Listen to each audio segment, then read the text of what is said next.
Hey everybody, it's Joel Marcus here with Marcus Enterprises, and I wanted to do a quick video. It's going to be pretty elementary to some of you, and to some of you it's going to be probably kind of mind-blowing. It's just depends on where you're at, and all that has to do with searching eBay. Now I do a lot of buying and selling, and so when I want to do a little research on selling, I'll use eBay to kind of find what a good price is. A lot of people now, when you list something, they like to look it up on eBay and go, well, it's right there on eBay, you know, for X amount. And a lot of times they're looking at the current bid price. A lot of times they're looking at a buy it now price without shipping, and you know, it just depends.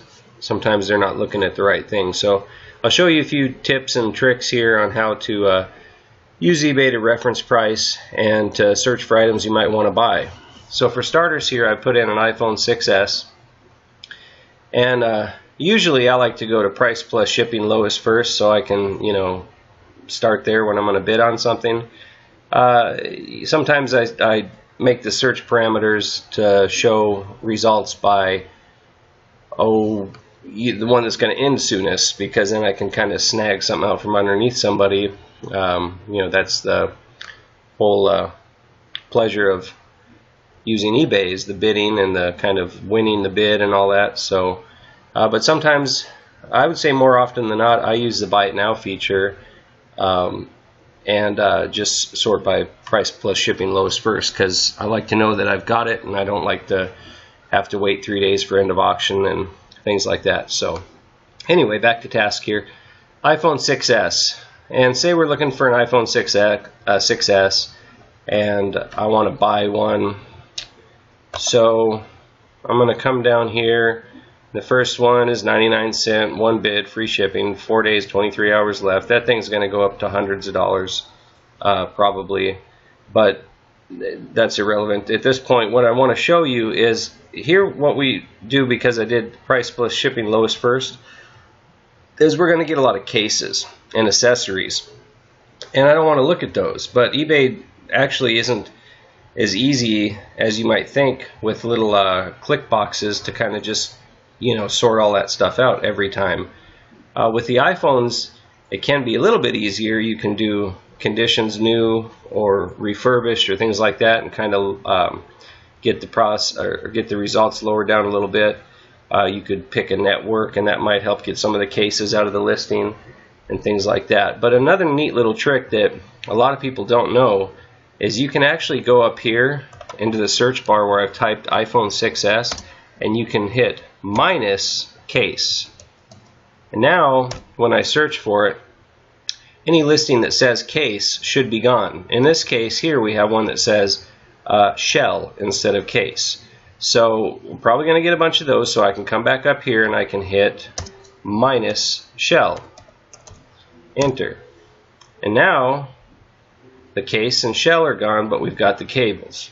So I can go back up here and I can hit minus cable. Problem with that is there might be a lot of listings for iPhones that are good used iPhones that somebody has included in the title, something like iPhone with cable. And so if we hit minus cable, it's going to take those results out too, and that might not be what we want. So some of these we're just going to have to skip through and just go on down. Here we've got glass. So again, I could hit minus glass, but if I do that, somebody may have had a note in the title of the listing that says glass has slight scratches or something like that, that we wouldn't care about if we're going to buy a used phone so much. But if we hit minus glass, we're going to end up having the listing that we might not mind buying would be excluded from it too. So we probably don't want to do that either.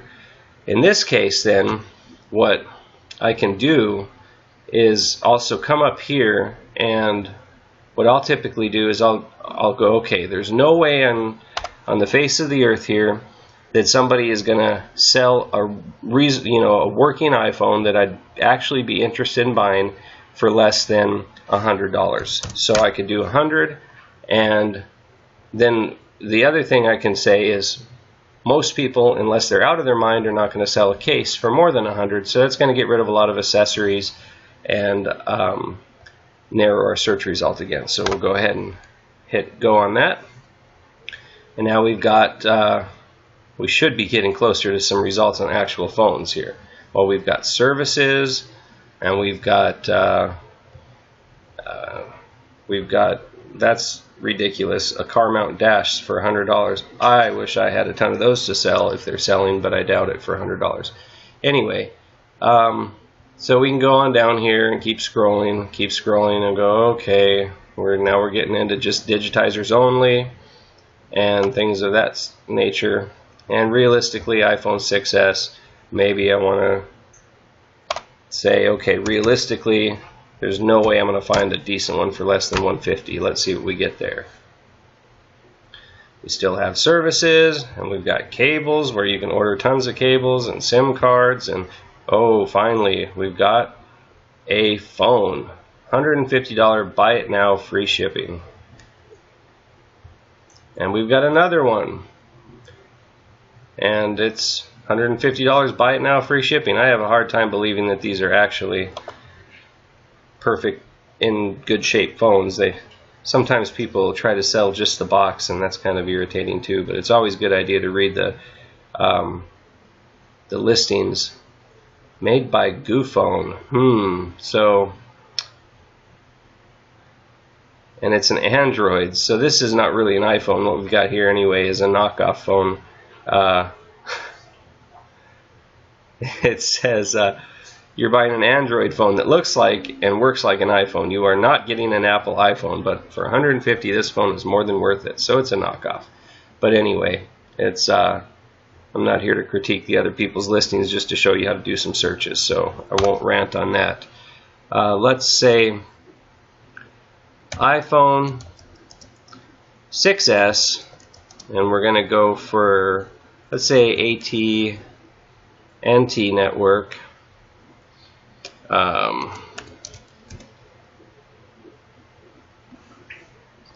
Here we go. Yeah, we'll click that. Alright, so now what we have again is a bunch of listings. Now I want to see, this guy's got it for $622, this guy's got it for $560. That's $749, $791.99. Now what I want to find out is, what have they actually been selling for? When people have actually purchased them, what's the average or the common purchase price for these phones? What's that been? And this is what I like to use, especially when I'm going to resell something, because it helps me know, what the current market price for something is.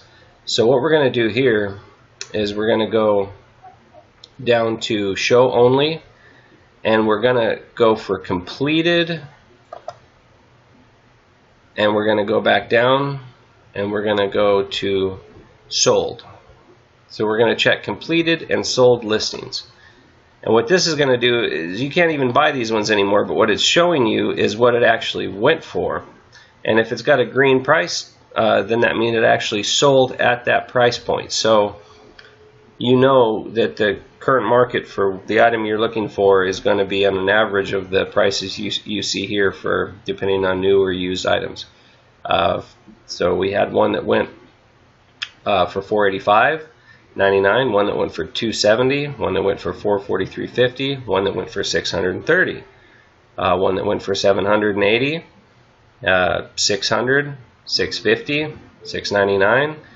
So if I'm selling my iPhone 6s, I'm going to go and list it, probably put a reserve on it, or at least a starting price of around $450, $500, because I know I should reasonably be able to get somewhere between $500 and $800 for it.